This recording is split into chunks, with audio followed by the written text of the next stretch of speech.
Okay, I'm back. This is video 5 in the Gerhardt Konig trial, which is taking place in Hawaii.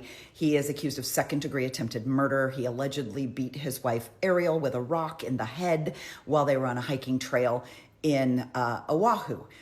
This is a year ago that this took place. Yesterday was day 4 of the trial, and there was a lot of police and evidence collectors and all those people that testified. But before the jury even came in, both sides had some things that they wanted to discuss with the judge. So the prosecution first enters into potential evidence, photographs of Gerhardt Konig that were taken, I guess, shortly after he was apprehended. Their reason for doing this is that they believe that the defense is preparing for a self-defense defense, right? That she attacked him and he fought back. And so they wanted these photos, and I don't know, they might be his mugshots, I don't know, but it's a face forward, it's a side, and they wanted to put that in to show that he had pretty limited injuries, and so self-defense might not work here. Then the defense was arguing some semantics. I think they were actually asking for some testimony to be squashed, but I think that they were unhappy with the way Ariel has characterized the number of blows to the head, right? Like as if she was counting when she was fighting for her life. But she told police that he hit her several times. It could have been at least 10. And then on the stand, she said as many as 10. And they're like, that's 2 different statements. And I'm sitting here thinking, is it really? And the judge is like, is it really? And so I think it's going to be allowed to just stay. Let's get to these witness testimonies. So first, the first officer on the scene, he's wearing a body camera. Thank goodness. He captures a lot of things on body camera. I'm going to show you some still shots from his video in a minute. There's some things I cannot show you. He hiked up the trail to meet the 3 women coming down. So there's 2 women that helped stop the attack they're coming down with Ariel. So there's only bits and pieces I can show you, but it gives you an idea of the terrain and what we're dealing with.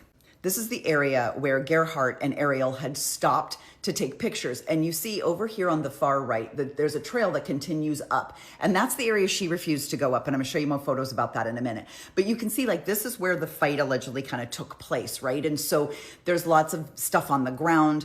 You wouldn't really have to tackle a person. You could probably push and they would trip and fall. So it's very jagged and uneven. This gives you an idea of how it goes over. This is the edge that he wanted them to kind of walk up to. And then this is a complete over. This all along here is an edge. So it just goes all the way down. It's hard to tell in this photo, but that's how it goes. I mean, it's steep right off the edge. On the way up, this is what you're encountering. So it's easy to, he was in there for several hours. It's easy to evade people in here. It's very wooded. It's easy to find little quiet alcoves. So if he was premeditated, he was planning something, this is a great trail to be on because it's really easy to find little nooks and crannies where you can hide. Blink and you'll miss it. This one can only stay up for a second. This is what he saw as they were coming down the trail. His body cam captured that moment that he ran into the women on the trail, escorted them back down. They sat Ariel down in the parking lot, up against a wall. And by then it was all down her. She looked like Carrie on Promenade. I'm not trying to make a joke, but that's exactly how it was. It was just streaming down her face. And the paramedics were trying to wrap her head. I can't show you that because TikTok will ban the video, but if you want to go see this coverage, it is on YouTube and they show you everything. And by the way, this is a real hike. This isn't just a leisurely stroll through the woods. As the officer was making his way up, there were times where he stopped and made a joke about it in court. They're like, why did you stop here? And he's like, I was just trying not to pass out. Everyone was kind of laughing because this is a tough trail and there's rocks you got to kind of climb up on. There's branches in the way. It is a tough hike. You got to be in pretty good shape. You got to know where you're going. If it's your first time, I could see why there were areas where Ariel was like, I don't think we should go back in there because there are some areas that could appear pretty frightening and pretty close to a pretty steep edge. The evidence specialist, it's this woman, she then testified and she showed pictures. They had found a top, a piece of clothing at the top of the trail.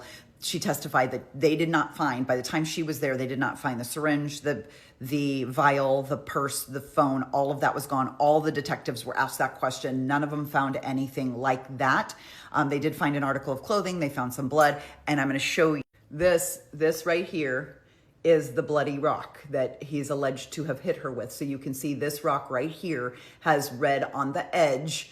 And so it is the apparent suspected attempted murder weapon. She walked through how she collected this evidence, how she bagged the evidence. There was a lot of conversation about chain of custody. And so each police officer went through their procedure of how they collected evidence, how they sealed the evidence, where they took it to, who had it, who signed it in, who signed it out. So they were making very clear that they walked through this process. Many of these cases come down to the police maybe not doing their job, whether it was intended or not. There's sometimes mistakes that are made. And so they made sure to cover every single officer who touched what, who collected what. You see them putting on gloves, like they made sure that they talked about all of this important evidence gathering in court. The point where the CIT, which is the criminal investigation team, is called in, right? Think SVU, right?